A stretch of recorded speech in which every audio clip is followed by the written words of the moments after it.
अस्सलाम वालेकुम दोस्तों, उम्मीद है आप अल्लाह ताला के फजल करम से बिल्कुल सही सलामत और खुशहाल होंगे। एक बार फिर से आपका तहे दिल से खुशामदीद और स्वागत करते हैं आपकी अपनी चैनल जेकेज उर्दू क्लासेस में। दोस्तों, आज की शानदार वीडियो शुरू करने से पहले आपसे फिर से यही गुजारिश करते हैं, अगर आप हमारे चैनल पे नए हैं या अभी तक आपने हमारे चैनल को सब्सक्राइब नहीं किया है तो बराह करम सबसे पहले हमारे चैनल को सब्सक्राइब कीजिए, हमारे वीडियोस को लाइक और शेयर करना ना भूलें और कमेंट करें, साथ ही बेल आइकन का बटन भी दबाएं जिससे हर नई नोटिफिकेशन सबसे पहले आप तक बराह रास्त आप पहुँचेगी। दोस्तों, हम क्लास 10th के उर्दू का हम चैप्टर नंबर 2 पढ़ रहे हैं जेके बोस के, और चैप्टर नंबर 2 का नाम और मिजाजदार लुट गई है, जो कि मौलवी नज़ीर अहमद की तसनीफ़ है। उनकी किताब मिरातुल उरूज से अख़ज़ किया गया है। इस पर अभी तक हमने 3 वीडियोस बनाई हुई हैं। आप हमारी प्लेलिस्ट में जाकर एक एक वीडियो आराम से देख सकते हैं और टॉपिक हर तरह से आप क्लियर कर सकते हो। आपका हर कॉन्सेप्ट क्लियर हो जाएगा इन वीडियोज़ में। तो आज की वीडियो से पहले हमने क्या जाना था? पिछली वीडियो में हमने ये जाना था कि लिखा था कि मोहम्मद आकिल को समझना चाहिए था कि भला कोई 2 रुपए की चीज़ या 2 रुपए का माल 4 आने में कैसे दे सकता है, और उसकी अकल पर लालच की वजह से पर्दा पड़ गया था। जब मोहम्मद आकिल ऐसी बात ना समझ सके तो मिजाजदार बहू भला कैसे समझ सकती थी ऐसी बात की? उनकी समझ में ये चाल नहीं आई और वो हजन को बिल्कुल भी समझ नहीं पाए। वो उन्हें पीर कामिल समझ बैठी हैं, वो इन्हें अपनी माँ समझ बैठी हैं, क्योंकि उन्होंने हजन पर पूरा भरोसा किया है। अब तीसरी मुलाकात में क्या होता है? तीसरी मुलाकात में हजन और मिजाजदार बहू बात करते हैं और मिजाजदार हजन से कहती हैं, क्यों भी आजकल बेगम की कोई चीज़ नहीं लाती। हजन समझ गई कि ये औरत मेरे काबू में आ चुकी है। तीसरी मुलाकात में मिजाजदार बहू हजन से कहती हैं कि भी आज तुम बेगम की कोई चीज़ मेरे लिए नहीं लाती हो, क्यों नहीं लाती हो? वजह क्या है इसकी? अब इस बात से हजन को अंदाज़ा हुआ कि अब मिजाजदार बहू उनके जाल में बिल्कुल फंस चुकी थी, वो उनके काबू में आ चुकी थी। तो हजन क्या कहती हैं वापस? हजन कहती हैं कि तुम्हारे लायक कोई चीज़ निकलेगी तो ज़रूर लाऊंगी। हजन मिजाजदार बहू को दिलासा देती है कि जब आपके काबिल कोई चीज़ होगी, आपके लायक कोई चीज़ होगी तो मैं ज़रूर आपके लिए लाऊंगी। अभी तक आपके लिए कोई ख़ास चीज़ उनके पास नहीं थी, लिहाजा मैं नहीं लाई। आपके काबिल कोई चीज़ होगी, आपके लायक कोई चीज़ होगी, मैं ज़रूर आपके पास लाऊंगी। कहते हैं 2-4 दिन गुजर जाने के बाद हजन जूठे मोतियों की एक जोड़ी लाई और कहा कि ये बेगम की नाक के मोती है। मालूम नहीं कि 1000 की जोड़ी है या 500 की। अब 2-4 दिन और गुजर जाने के बाद हजन फिर से आती हैं और आज उन्होंने क्या किया है? आज उन्होंने जूठे मोतियों का एक जोड़ा लाया है। इस जोड़ी में क्या कहा? कहा कि ये बेगम की नाक के हैं। देखो भाई, बेगम की नाक कितनी खूबसूरत है, बेगम की नाक के हैं, और पता नहीं कि ये जोड़ी 1000 की है या 500 की जोड़ी है, मालूम नहीं है। आगे लिखा है, पेनामिल जौहर की दुकान पर मैंने दिखाई थी, वो हैरान हो गया और 200 दे रहा था, लेकिन मैंने बेचने से इनकार कर दिया और बेगम से 50 रुपये में लाई हूँ, तुम ले लो तो दोबारा ऐसा माल नहीं मिलेगा। अब और जाल में फंसाने के लिए हजन से कहती, मिजाजदार बहू से कहती हैं कि पेनामिल जौहरी की दुकान, ये एक जौहरी की दुकान थी, जिसका नाम पेनामिल जौहरी की दुकान थी। पेनामिल जौहरी की दुकान पर मैंने दिखाई, वो हैरान हो गया कि ऐसा मोतियों का जोड़ा मैंने उसको दिखाया, वही देखकर हैरान हो गया और उसने वहीं पर 200 रुपये दिए थे, लेकिन मैंने बेचने से इनकार कर दिया। और ये भी बता दूं आपको, मैंने सिर्फ 50 रुपये में बेगम से लिए हैं। अब अगर आप लेना चाहती हो तो आप ले जाओ, वरना दोबारा ऐसा माल आपके नसीब में नहीं आएगा, और ऐसी चीज़ें बार बार नहीं मिलती हैं, दोबारा नहीं ये माल आपके पास आएगा। अगर आपको लेना है तो आप पैसे देकर ये ले जाओ।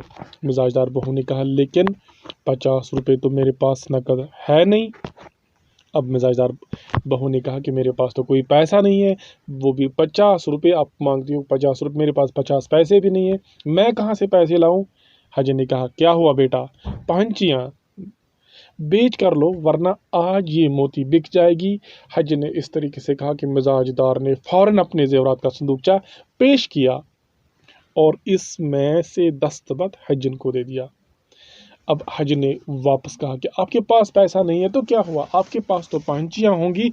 पांचियाँ से मुराद जेवरात, और कौन से जेवरात, जिन्हें हम दस्तबंद कहते हैं या हम कहते हैं ब्रेसलेट, जो अपने बाजू में लगाती हैं। तो कहा कि आपके पास तो जेवरात हैं, जेवरात में से अपना दस्तबंद आप बेचिए और ये मोती आप ले जाइए। तो हजन फ़ौरन उठी, उसने अपने जेवरात का जो संदूकचा होता है फ़ौरन पेश कर दिया। किसके सामने? हजन के सामने। मिजाजदार बहू ने अपनी जेवरात का सारा डब्बा इसके सामने पेश कर दिया और इसमें से दस्तबंद निकाल कर हजन को दे दिया। ये लीजिए आप दस्तबंद जिसकी आपको ख्वाहिश थी, और मुझे आप मोतियों का जोड़ा दे दीजिए। आगे क्या होता है? हजन मिजाजदार का जेवर देखा, हजन ने मिजाजदार का जेवर देखा और कहा, अरे भाई, आपने कैसे अपना जेवर रखा है?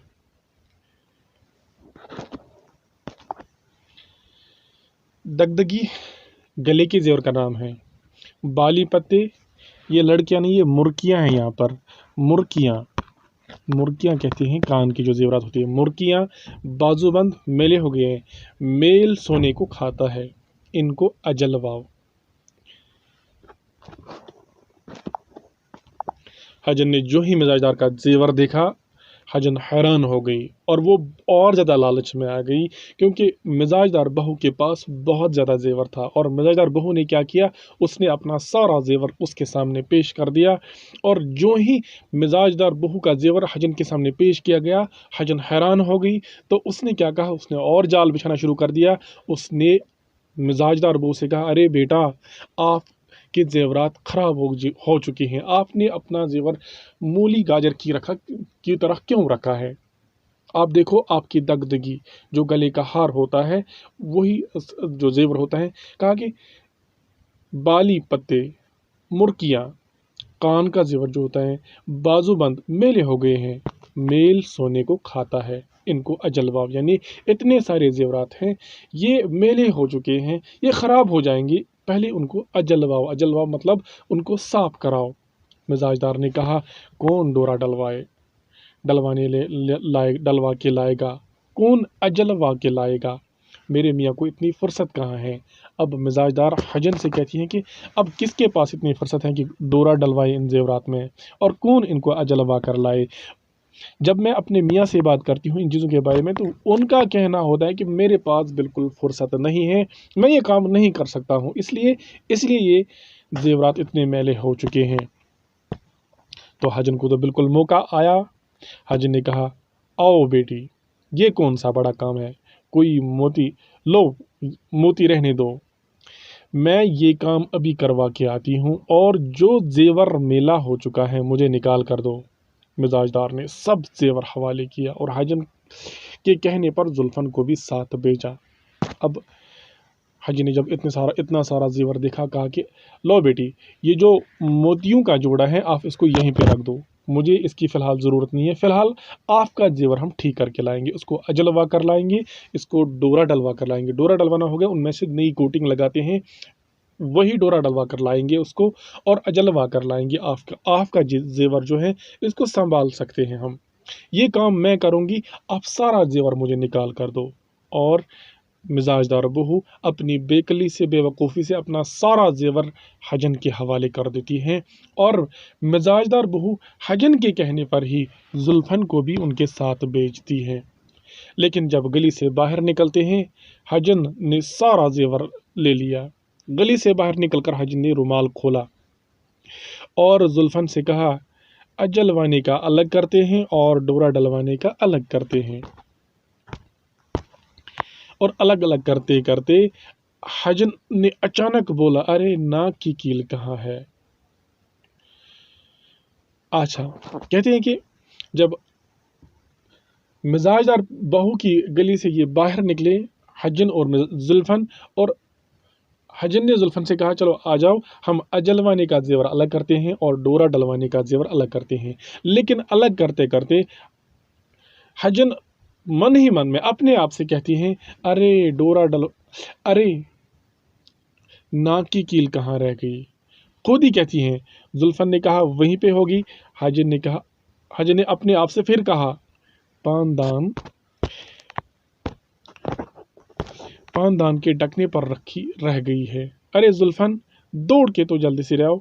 अब हजन खुद कहती हैं कि हाँ, मैंने वहाँ पानदान, जिसमें वो जब पान खाते हैं फिर उसमें डालते हैं, तो कहा कि मैंने पानदान के उस ढक्कन पर रखी थी। जुल्फन से कहा आप फौरन चले जाओ और पानदान के ढक्कन से नाक की कील उठा के ले आओ। अब जुल्फन क्या करती हैं, जुल्फन को फौरी तौर पर कहा, दौड़ने को कहा। अब जुल्फन दौड़ी। जब जुल्फन वहां पहुंची और दरवाजे से ही उन्होंने चिल्लाया, पी नाक की कील ढकने पर रह गई है, हजन ने मांगी, जल्दी से दे दो। जुल्फन का ये कहना था कि मिजाजदार को होश आया और कहा, अरे बावली, कैसी कील, मेरे पास तो कोई कील नहीं है। अरे दौड़ के देख, कहीं हजन चली ना जाए। लेकिन हजन जेवरात समेत फरार हो चुकी थी। अब क्या हुआ, जब हजन ने जुल्फन को घर भेजा, जुल्फन दौड़ी दौड़ी मिजाजदार बहू के पास आई और बाहर से ही चलाया कि नाक की कील ढकने पर रह गई है, पानदान के ढकने पर रह गई है, फौरन दो, हजन मेरा इंतजार करती है वहां पे। जो ही जुल्फन ने ये बात कही तो कहते हैं मिजाजदार बहू को होश आया कि बात समझ में आई कि शायद कोई मेरे साथ कोई चाल चलाई जा रही थी, मुझे किसी धोखे में फंसाया जा रहा था। लिहाजा उसने क्या कहा, अरे बावली, मेरे पास कौन सी नाक की कील थी, आप तो मेरे घर में रहती हो, आपको अभी पता नहीं है कि मेरे पास कोई कील ही नहीं है, आप जाके देखो कहीं हजन भाग ना जाए। लेकिन जुल्फन फिर से दौड़ी। जब वहां पहुंची, हजन फरार हो चुकी थी, तमाम जेवरात लेकर फरार हो चुकी थी। और हजन ने इधर उधर ढूंढने की कोशिश की, हजन इधर उधर दौड़ी, कहीं हजन ना मिली और वो जेवरात समेत फरार हो चुकी थी। फौरन वापस चली गई। जुल्फन ने इधर उधर देखा, हजन नहीं थी। मिजाजदार से आकर कहा कि वो फरार हो चुकी हैं। ये सुनकर मिजाजदार सर पीटने लगी, हाय मैं लुट गई, हाय मैं लुट गई। लोग ढूंढते ढूंढते मोम घरों के छती तक गए, लेकिन हजन फरार हो चुकी थी। अब क्या हो सकता था। कहते हैं जब जुल्फन वापस आई और मिजाजदार बहू से कहा कि वो फरार हो चुकी हैं, हजन मिजाजदार बहू बस यही कहने लगी और सर पीटने लगी, हाय मैं लुट गई, मैं लुट गई, लोगों मेरी मदद करो। लोगों ने उसे ढूंढते ढूंढते मोम घरों की छत तक गए। वहां उन्हें पता चला कि वो यहाँ पर एक औरत किराया पर रहती थी, 1 महीने का किराया देकर आज फरार हो गई। और लोग ढूंढते ढूंढते थक गए। अब क्या हो सकता था, क्योंकि उन्होंने हजन के तमाम जेवरात एक जाल बिछाकर तमाम जेवरात लेकर वो फरार हो चुकी थी। अब हजन सर पीटे, अब खुद को मारे, इससे कुछ भी नहीं हो सकता था। ये थी मौलवी नज़ीर अहमद की नावल और मिजाजदार लुट गई। इस नावल से हमें क्या सबक मिला? इस नावल से हमें ये सबक मिला कि हमें ब्लाइंड फेथ नहीं करना चाहिए किसी पर, इसी तरह बगैर आजमाए भरोसा नहीं करना चाहिए। और बगैर आजमाए जब हम किसी पर भरोसा करते हैं तो हम धोखा खा जाते हैं। मौलवी नज़ीर अहमद ने हमें इस नावल से ज़िंदगी का एक पहलू, एक हिस्सा समझा कि हमें अपनी ज़िंदगी में सोच समझ कर फैसला लेना चाहिए और बगैर देखे, बगैर आजमाए हमें कोई ऐसा काम नहीं करना चाहिए और किसी अजनबी इंसान पर भी भरोसा नहीं करना चाहिए। तो इस तरह से हमारा चैप्टर नंबर 2 द एंड हो गया। इसका हमने अब आज खात्मा किया। चलिए आज एक डांस करते हैं, जिस तरह तमाम बच्चे खुशी खुशी डांस करने लगे और यहाँ पर पटाखे डाले जा रहे हैं, क्योंकि हमारा चैप्टर नंबर 2 क्लियर हो चुका है। अगर इसमें कोई कन्फ्यूजन हो, अगर कहीं पे आपको बात समझ में नहीं आती है, तो आप कमेंट बॉक्स में लिख सकते हो और हमारे साथ राबिता कर सकते हो। हम आपकी मदद के लिए हर वक्त तैयार रहते हैं। मुझे उम्मीद है आपको हमारी वीडियो ज़रूर पसंद आई होगी, हमारा पढ़ाना बिल्कुल पसंद आया होगा और आप हमारी वीडियोस रोज़ाना देखोगे, हमारी वीडियोस, हमारे चैनल को लाइक सब्सक्राइब करोगे और हमारी चैनल को ज़्यादा से ज़्यादा प्रमोट करने की कोशिश करोगे। आज की वीडियो में दीजिए इजाज़त, मिलते हैं अगली वीडियो में सवालात के साथ। जब तक के लिए अल्लाह हाफिज़ व नासिर, शुक्रिया।